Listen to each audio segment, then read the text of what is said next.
Welcome to the Dominate Your Niche podcast with me, Ruth Ferreira. Here we chat to some of today's best small business leaders, individuals who are shaking up their industry and dominating their niche. The show tackles all things business growth, from strategy, marketing and branding, and delves into the secrets of what it takes to dominate your niche. The aim of this podcast is to empower founders with big dreams, small and micro businesses, and even solopreneurs who are looking to make a big impact. People who are hungry to learn from those who have gone before them and implement that knowledge to next level in their own business. So welcome, lean in, and then go take action to propel yourself towards dominating your niche in your small business. Welcome to the latest episode of the Dominate Your Niche podcast with me, Ruth Ferreira. Today, I'm excited to introduce you to Jamie Stewart, who is a business growth professional, the founder of Circle Networks, a global business hub. Jamie has extensive experience transforming businesses, having previously led on a major 75 million acquisition, and Jamie became a FTSE 250 managing director aged just 33. He now leverages his expertise to help entrepreneurs to achieve six-figure growth, whilst working less by teaching them lead generation, partnership development, and mindset mastery. His coaching clients repeatedly experience double-digit growth, reduced stress, and greater work-life balance. Hell yes. Jamie's proven track record in business transformation, his passion for supporting business owners, and his growing global business networking organization, Circle Networks, put him in the right place to help entrepreneurs to change their results. Key themes that came from our conversation include the power of networking for word-of-mouth growth and referrals, friendship fuels business, the shift that comes when you focus on helping others rather than yourself, having the right team around you, and being the person that people want to recommend, as well as the power of vision and doing the things that you are resisting. Jamie also introduced me to the concept of Dream 100 lists. Great episode today. Enjoy. Hi, Jamie. Great to have you with us. I'm excited to be here. Amazing. So my first question for you is, at the age of 33, you were a managing director of a FTSE 250 company. Congratulations, by the way. But what inspired you to leave the corporate world and start your own business? Okay, so at 33, the company I worked for bought this big PLC, so they dropped me in it, in effect. I was way out of my depth. Did that for 7 years, and I'd spent 7 years encouraging people to start their own business. And a few things happened as I was approaching 40. I was arguing with the chairman of the board about the direction of the business, which is never a good thing. I used to do about 40,000 miles a year in my car on the motorway. Someone crashed into me. Wow. It was a bad day because I dropped my iPhone right after the crash as well. the two favorite things. What were you more upset about, the car or the phone? The phone. The car was like, you get out of it and you walk away, but the phone's in your hand all the time. And then my now ex-wife said to me, 'cause she was a couple of years older than me, she went, when you get to 40, you're going to put all your priorities in order. And I just thought, I've spent all this time being at somebody else's beck and call. Maybe it's time to do something for me. Love it. And tell me about the journey from there to setting up Circle Networks. So that was back in 2013 that I left corporate life, and I started what started off as a social media business that became a video agency, and we niched into video testimonials and got very good at it. And my job in the business was just to chat with people like we're doing now and make them feel relaxed. We would be dealing with people that had never really been on camera before. My job was all about building rapport with people. Cameraman would film, and we'd film it slightly from the side, so it would almost look like we were shooting the side of their heads, and we got very good at that. Then I realized that I needed to go networking. I didn't want to go networking, Ruth. Who wants to go network? I mean, I do. I love it, but I used to have fear. Yeah, in my head, it was something different. Hmm. It was salesy, it was pitchy, felt a bit Scary. sleepy. Yeah, Yeah. yeah, having to stand up in front of everybody and speak. So I avoided it for a number of years. Then I lost a big client, or what was about to become my biggest client, like a week before it was due to start. And I hadn't done any business development stuff. And one of my customers at the time was saying, "Come networking, come networking." So I went along. Turns out I liked it. They were nice people. Who knew they weren't monsters? I know. And that took me on a whole journey. So I got involved in that and not wanting to stereotype, but I was a typical man. I was offered a training course and said, no, I know how to do this. I can speak to people. Why would I need to sit a training course on networking? So I didn't do it for my first year. So I tracked my numbers and I did £18,000 worth of business from that group in my first year. Congrats, not bad. Not bad. Then I was invited to sit this training course again a year later. So I did it. My second year in networking, I did £88,000 worth of business. Hell yeah, congrats. From that one network. Yes. Oh my God, that's amazing. And was that referrals past the room? Like, were they making introductions outside the room, or was that just from in the room? No, no. Almost the vast majority of it was from outside. So genuine referrals. Love it. And that's when you know the networking's working. It's when they're referring you on to their own network. But be careful what you wish for. Oh, So okay. the video work was great, but it took me all over the country doing it, and that's the opposite of what I wanted. So we would be filming down in Cardiff. I live in Cheshire, so driving down to Cardiff just to film one person and drive back, and then Brighton, and then up into Scotland, and so it wasn't what I wanted. And we ended up filming it was a franchise that had trained me. We ended up filming at their conference, and when I was there, the guy that trained me said, "I think you'd be good at being a coach involved with this." And I was like, yeah, everybody comes to you when you're in training courses. So, and there's no drama with it. There's no real urgency. People turn up, do stuff. I'm helping people to win more business and they like it. So Great. it went from there. So then fast forward a little bit more to lockdown and all the video work stopped on the day Yeah. of lockdown.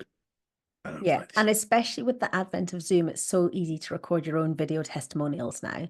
Like back in the day, what we're doing right now, recording a podcast over Zoom, we can see each other. Listeners can't see us because it's audio only, but the world's opened up and actually it really killed that market for lots of people. I think so. For some, there's so There's still people who do it and they do it well, but yeah.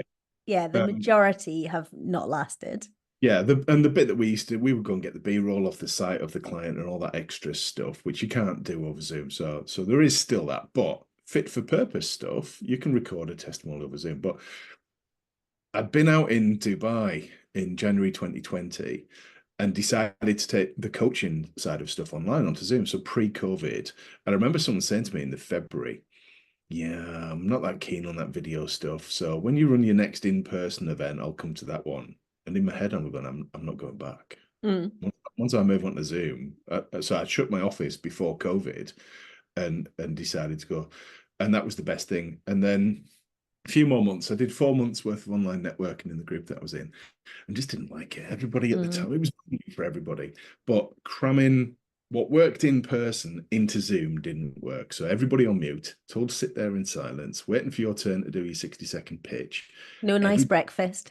Oh, that wasn't, yeah. my waistline benefited from Yeah, that. I can imagine. Fry up But every week is dangerous.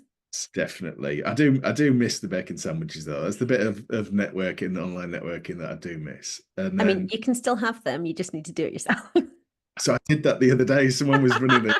So I made a bacon sandwich in advance and went, I live right in the centre of town, went and got a flat white from Costa. And then I was like, right, Oh, ready for it. God, that must have been a good moment, actually. I might do that. Like, yeah, there's no coffee shop near me. I need to drive, so maybe not, but It's a 60-second walk to Costa for me. oh, dangerous, Yeah, it is. but awesome. So then the last part was as we moved through lockdown, got to July, and I just one day I thought, do you know, this network isn't working for me, and I quit. I had great fun. Hmm. I had great fun. It was probably the most fun online networking that I had in the 4 months. But I thought, I'm not getting business from this. It's pointless carrying on. So I quit with 11 months membership left. And so your leads, because was it the year before that you'd done 80 odd K About worth of business? 3 years before that. 3 years before. So had it tailed off over No. time, or was it just suddenly switched to online and it just dropped? It built and built and built. Online, everything just stopped because Mm. people weren't going out and speaking to people. Yeah, well, and also people were scared as well. Like it was, people weren't spending because no one knew what was going on at that point. What was interesting was during lockdown, everything stopped except for online networking. Hmm. And I was like, oh, that's really interesting, that, isn't it? And my network changed from local to people within an hour's drive of where I lived to international or effectively global. Yeah. And And almost overnight as well. Literally, mine was the same. Well, I had a small baby at that time, but when I went back, I'd gone very much from like people in and around Tunbridge Wells to suddenly I was speaking to people sometimes on the other side of the world, which is amazing. but none of us really, when we start a business, think we're most of us think local. Hmm. When we're looking for clients, who do I know? Who's in the area? What businesses are there? I think we have an island mentality in the UK Interesting. that we don't think there's a whole world out there of billions of people in the whole world. So my thing with my business, I just want, if I can just raise awareness of it and enough people hear of it, I'm going to get all the business that I need. And that applies to most people now. Most of us have got a product or a service or an offering that as long as people speak the same language as us, are in the same time zone, then it doesn't matter where they're based. For a lot, I'm generalizing now, but for a lot Mm. of us in Yeah, our 100%. coaching in particular, digital marketing, there's a lot of services now that have changed. Even pre-COVID, nobody ever did hypnotism over Mm. Zoom. It was always face to face. Yeah, for sure, for sure. Okay, so you're in this, you've left your other network. How did you come to start Circle Networks?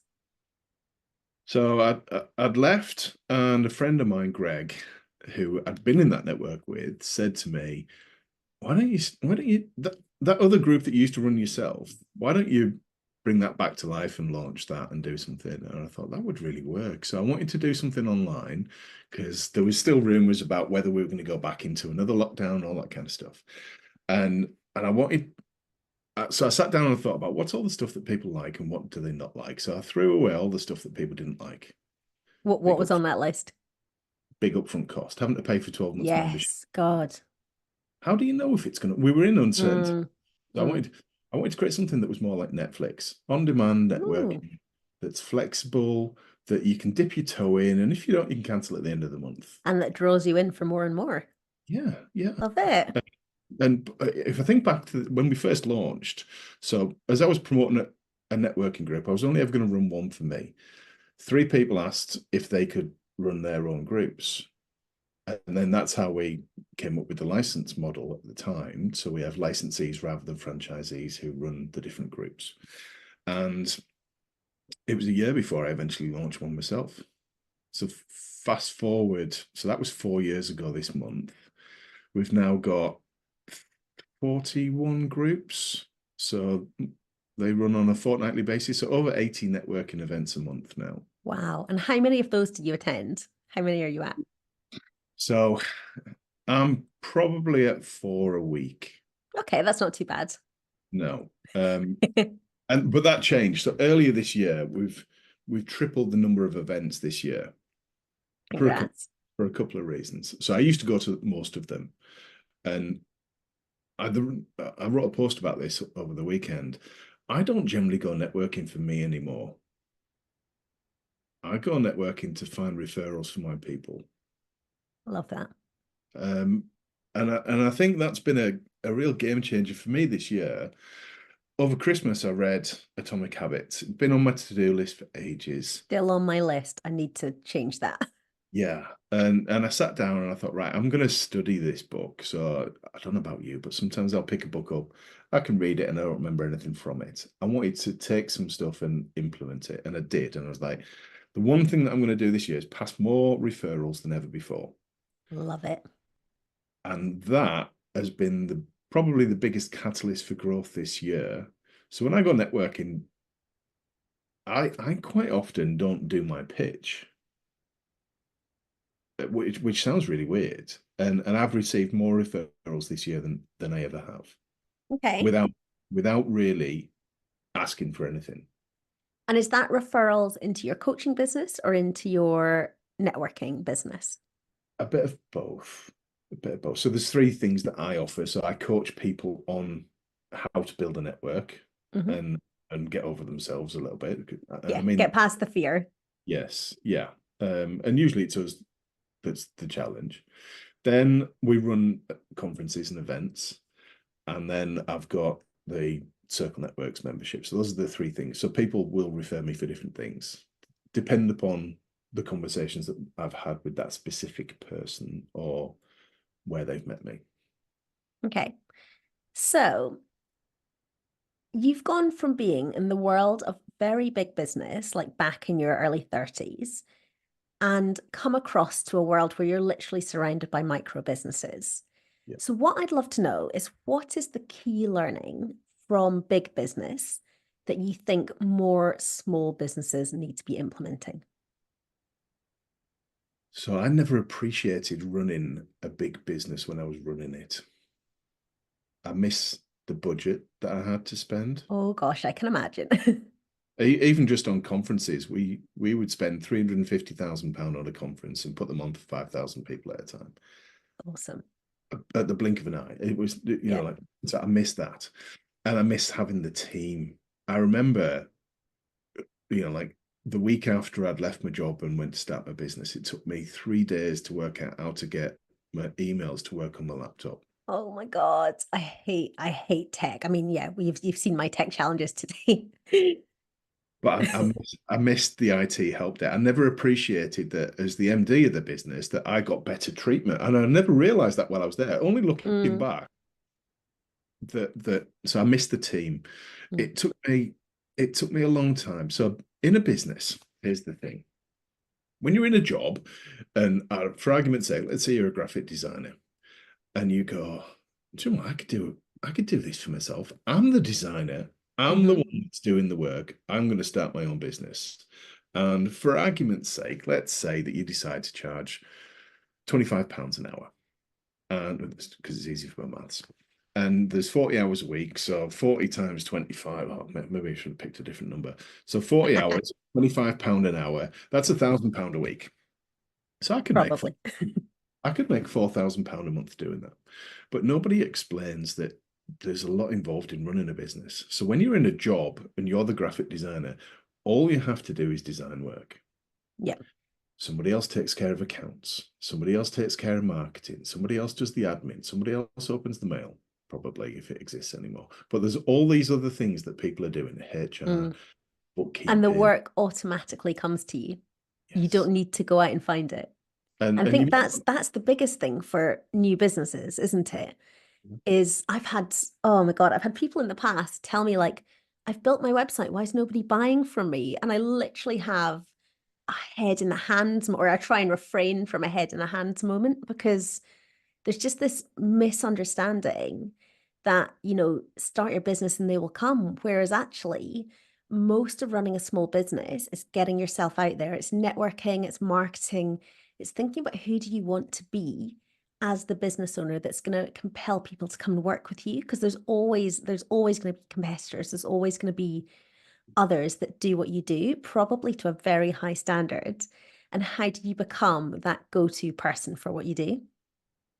people buy from people. Yeah, 100%. So you've got to be the person that people want to recommend. You've got to be the person that people want to deal with, but you've got to be a salesperson. And most of us go, "Oh my, I Do do you not know, want to I be a was sales." thinking listeners are recoiling as you say that. You've just triggered a lot of people. But it's true. We It's true. resisted. The last thing that I want to do when I start my own business is be a salesperson. I just want to be a brilliant, insert whatever it is that you do. But in order to get what you want, we start our business for freedom, for flexibility, perhaps to increase our income. But you've got to be good at onboarding clients, Hmm. selling. It's sales. It is It's help. sales. It's helping people. That's all we do.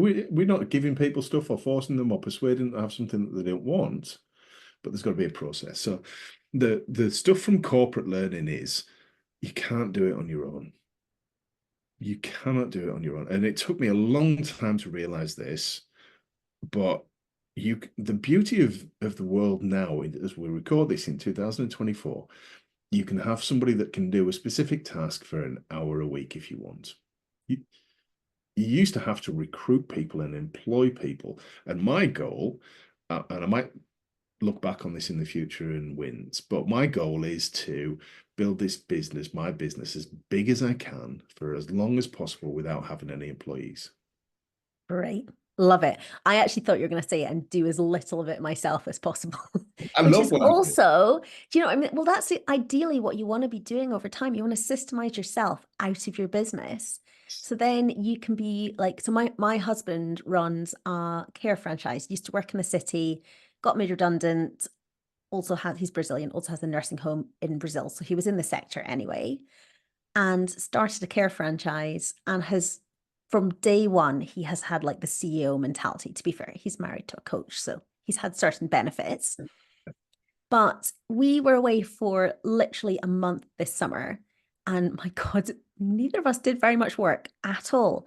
And that's the thing. If you can build the right team around you, he had his best month ever while we were away. And I honestly reckon he did, God, max, I'd like to say 10, but it's probably more like 5 hours of actual work over the month. And that's, and I'm not saying that, you can do that forever, because he's definitely back, like smashing things out. Now we're back. But that's the dream, isn't it? Is to build your business so that you own it rather than it owns you. And when you're doing all the stuff, your business definitely owns you. We start a business because we've got these big goals and aspirations and we want more freedom and flexibility. We create a job for ourselves that's more demanding and lower paid, and we put more hours in and more pressure on ourselves, and we get trapped. And the way to escape that is to start paying people and delegating tasks. The first thing that I encourage people to do is get rid of your bookkeeping. No, unless you're a bookkeeper, nobody wants to do bookkeeping.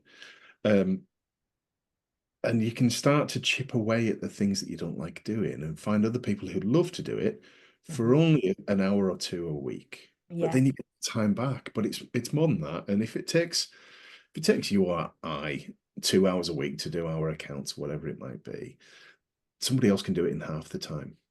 Yeah. So we Yeah. gain 2 hours and it's only an hour's work for them. Yeah. Now I have to say, so for me, it wouldn't be bookkeeping, but it would be a virtual assistant. Yeah. Who, to be fair, mine does my very basic like monthly bookkeeping anyway. But anytime I have I feel myself making the noise, like it's that noise. I'm like, right, pass it on. I'm not doing that. And it's been the most liberating thing to just, can't say this without swearing, but just get rid of the shit that I don't want to be doing and free myself up to do what I'm great at. And what I'm great at is coaching. It's, one-to-one coaching, mastermind groups. Am I great at admin? Absolutely not. I'm actually dyslexic, not widely known, but I'm terrible at admin. I have no patience for that stuff. So yeah, 100%. But yeah, for me, virtual assistant, not bookkeeper first, but similar. And I think there's some things that we like to do, but really we know that other people are better at it than us. Oh my God, like 90% stick to the stuff that you are brilliant at. Yeah. And I have to say it is a balance, because I think at the start of any business, you want to balance your costs. Yeah. And actually some of us at the start, we can't outsource. Like we have to just learn, do ourselves. You can learn anything from YouTube, but it's getting that balance of when do you outsource? And actually sometimes initially outsourcing overseas is a great solution, because you can get people who, it's a real blessing for someone living in, somewhere like the Philippines, where they struggle to earn a living, but they're actually brilliant, very tech savvy, very efficient. So for, in the right circumstances, outsourcing overseas can actually really bless somebody from a disadvantaged background, but actually really bless you at that stage in your business. I feel like I might have said something a bit, you're very against outsourcing overseas, No, aren't you? no, no. I'm hugely. I've done it in the past, but I struggle to find the right people. Yeah. What's been interesting this year is we've expanded internationally now. So I saw. Congrats. thank you. And it was never part of the plan. It's just happened. And we've got members in lots of different countries. So, for example, we had someone called Natka join recently who came as a referral from somebody who's from the UK but lives in Qatar. Love it. And he introduced me to Natka, who lives in North Macedonia. I had the same look on my face. I was like, where's that? I had to Google it. It's next to Greece. Yeah, feel like I've been there, but also like, and it was a beautiful country, I'm sure, but I can't even remember where it was. Yeah. Yeah, next to Greece. Gosh. Speaks brilliant English. She's a fully qualified accountant, and her standard rates are £15 an hour. Oh my God, I love it. I love it. Yeah. So my I've had pros and cons. Like my first VA overseas was an absolute disaster. Likewise, so was my first VA in the UK. So, you live and learn. But my next one over in South Africa, English is their first language, such like great work ethic on the same time zone. And her rates were a third of what I was paying. She was literally, I think, like, so I mean, I still use her, £13 an hour. Yeah. But And so that was interesting because we launched in South Africa a few months ago. So wow, the awesome. beauty of that is that, like you said, similar time zone, there's only an hour's difference. English is their first language. So, but rather than going on to Google, and this is what I like about word of mouth stuff, people buy from people. So Yeah, you can go networking now virtually in South Africa and perhaps meet somebody. We've got marketing, we've got coaches, we've got all sorts of people. And even if the person that you want's not there, you can ask them for a recommendation. yeah, I love that. That's opening my eyes to the opportunities that we live in now that I don't think Yeah. people are thinking about. Oh my God, it's exciting. It's so exciting. I love it. Okay. So, circle networks. You've come into what is an increasingly crowded marketplace in the world of online networking. So what I'd love to know is how have you positioned yourself within that network? What were the key things that you were thinking about when you were positioning yourself? Okay, so I think I said at the start, we threw away a lot of the things that people didn't like. Big upfront fee, 12-month commitment. We have a rolling monthly membership. We have no rules. We have one unwritten rule that we only talk about, it's unwritten, that we only want nice people coming along. And that we're growing through word of mouth. Yeah. Have you had to chuck anyone out? No, Good. there's, there's no drama in our network.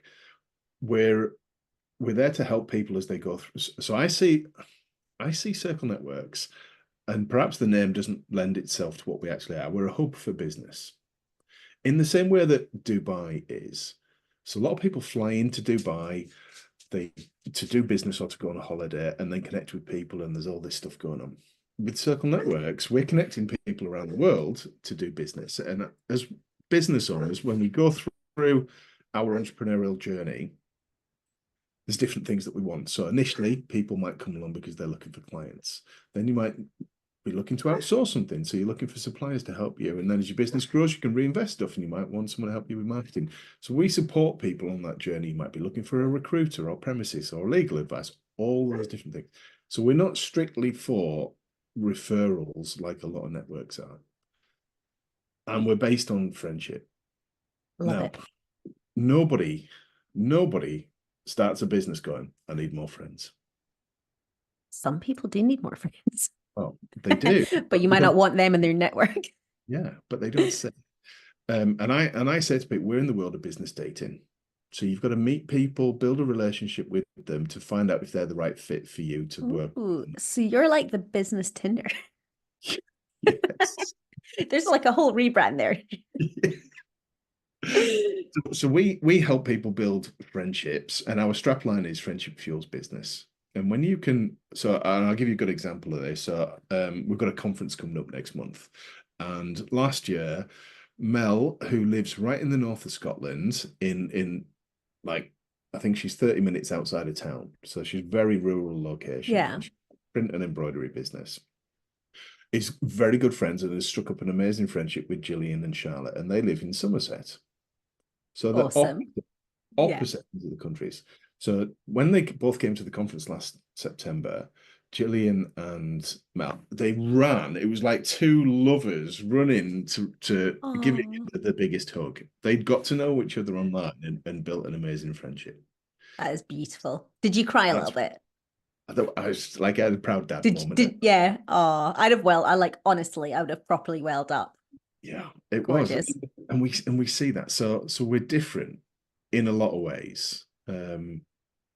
And it's affordable and flexible and all the kind of stuff that you would expect, but there's no rules. So there's no only we don't just have one coach. We don't just have one accountant because my Mm, view is people buy from people. yeah. And And you need the like, there's nothing worse than the network, which I feel is purposely not being named on this call. So I'm going to name it BNI. Um, you know, just because you're in the same room as somebody, it doesn't mean they are the right coach for you. So the chapter, my BNI chapter my husband used to be in, the coach in there, oh God, people, not naming any names, some people are going to know who I'm talking about, but he is not the right fit for a lot of people. And yeah, the really tough thing is you can't always refer to the person who's in your sort of small networking room because they're just not always the right person. So yeah, no, I love getting rooms with other coaches. yeah. I mean, don't get me wrong. I was in BNI for a long time and did brilliant for it. And I think I'm in the minority. I actively encourage people to be in multiple networks. I don't Yeah, see great. More referrals. you need a big network. If I just network with the same people all the time, how am I going to introduce you to new people? So we've got to Yeah. be in different networks. Um, and ours is when people get involved with circle networks, they join circle networks. They don't join a specific group. Now you might choose just to go to a certain group. So as we're approaching this, there's a 1 o'clock group on a Tuesday afternoon. That might be a great time slot for you. Equally, you might go, do you know what? My diary's a bit all over the place because I like to fit clients in first. And to me, in the one thing that we've learned from COVID, family comes first. So Little heart sign popping up here. Love it. family comes first. So during the summer, we see fewer people coming along, but equally, there are people who would still work full time in their business. Then, if a client suddenly has something that you need to jump on, you can deal with that. You shouldn't be under pressure to, oh my Yeah. God, I'm supposed to be at networking, I'm going to get a black mark, even potentially get kicked out. Yeah, God, honestly, I am like a high on the list of people who are going to get kicked out of certain networks. I'm also very like top ranked in my county, so I've not been kicked out yet, but I hear you. Absolutely hear you. But you start your own business to be your own boss, and then some networks treat you like a kid. Uh, so true. So, question for you, and mindful of time, what have been the keys to your growth in circle networks? Pick your top two or three. Okay.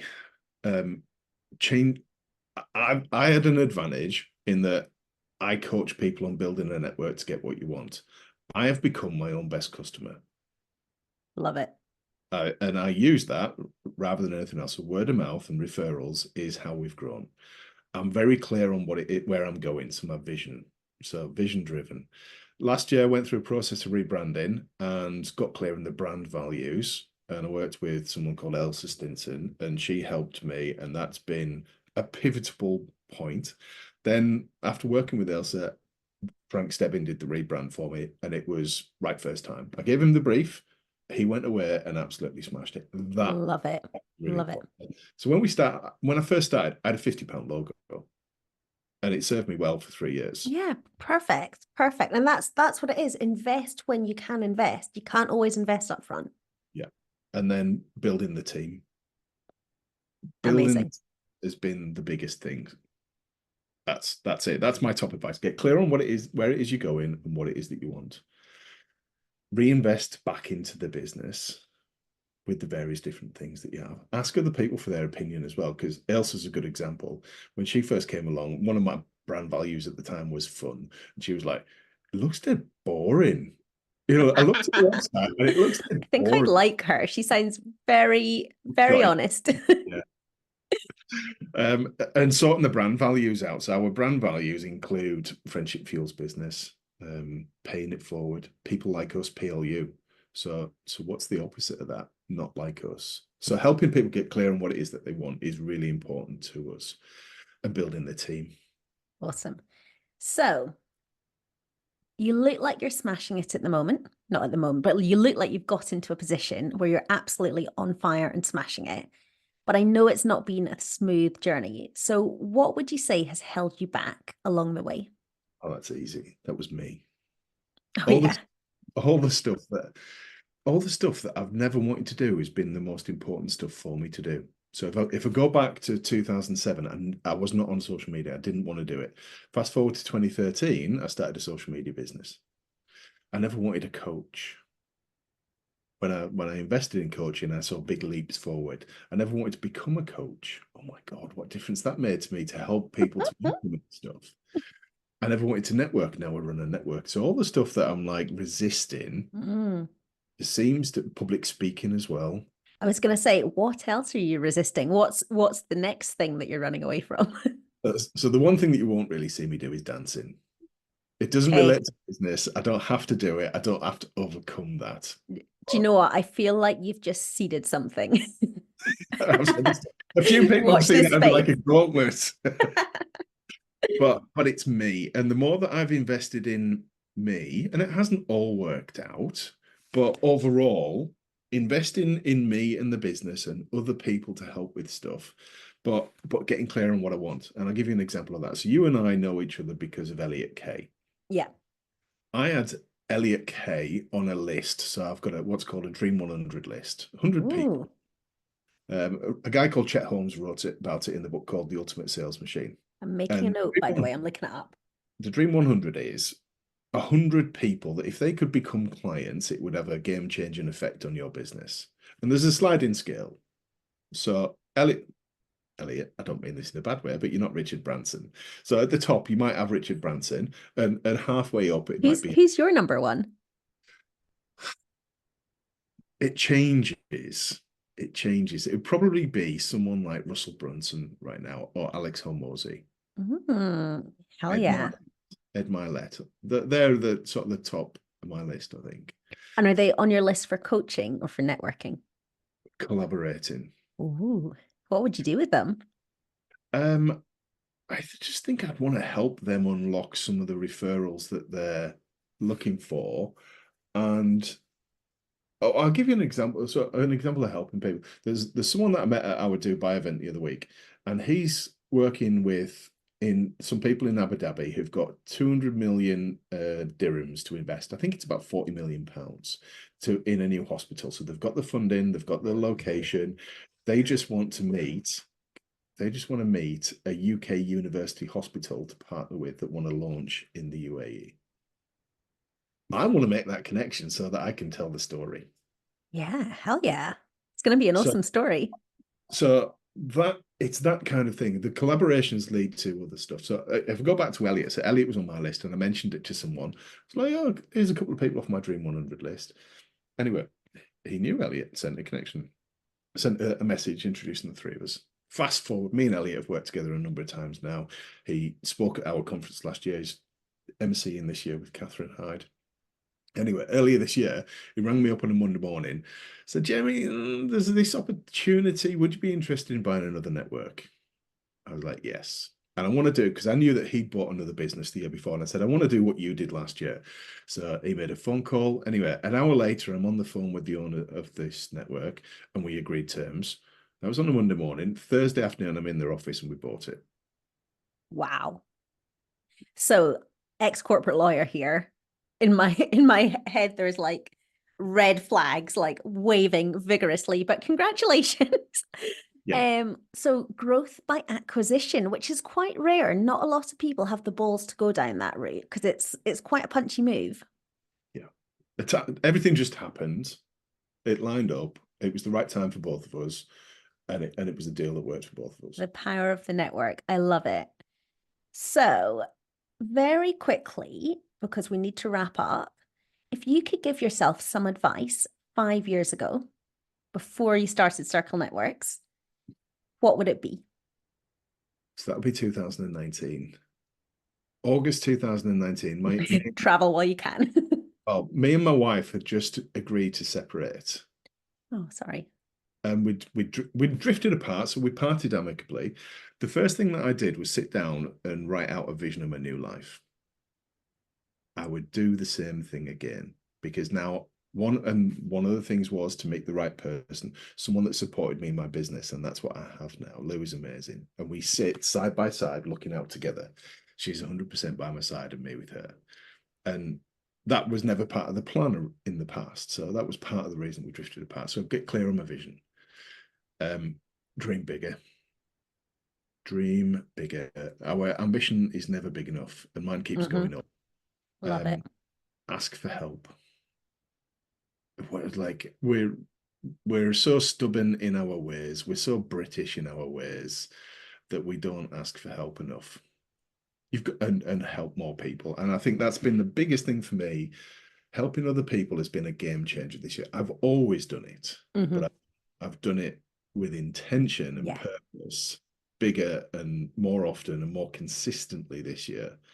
And that has been the biggest thing. If I'd have done all those things in earnest 5 years ago, who knows where I'll be today. And that's a mindset shift, isn't it? Like, you're taking the focus off yourself, you're putting awesome energy out there, and the reciprocity that comes back. And can I just say, I just have the sense of you like you're just getting started. Yes. You are building bigger and bigger, and this is definitely one to watch. So on that note, tell us, how do we connect with you? Where do we find you? How does one visit a Circle Network? Okay, so we offer a 2-week free trial. Come along, and we've got a lot of events on 3 or 4 times a day. Sometimes you can come to as many as you like for 2 weeks. So go to circlenetworks.co.uk. If you want to connect with me, find me. If you search Jamie Stewart Circle Networks on LinkedIn, you'll find me. Connect with me there. LinkedIn is my preferred social media platform. I dip in and out of others, but I'm always on LinkedIn. And come along and try it. That's something that I say to people. And I have a video, so there's a video link that I share. If I can just get people to watch this video, and if everybody in the world would watch this video, some of them will like it and come along and try it. And that's all I want people to do. If I had a restaurant, I'd say come and try the food. I haven't got a restaurant. I've got a network that can let you come along and try that for free. Someone the other week came from Thailand. She's from the UK, lives in Thailand now. Came on a 2-week free trial.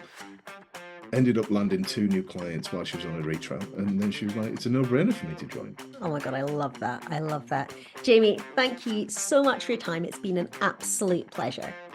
Thank you. Thank you for listening today. If you like what you hear, please hit subscribe and leave us a review. Even better, come connect with me, Ruth Ferreira, on LinkedIn and Instagram. I'd love to get to know you.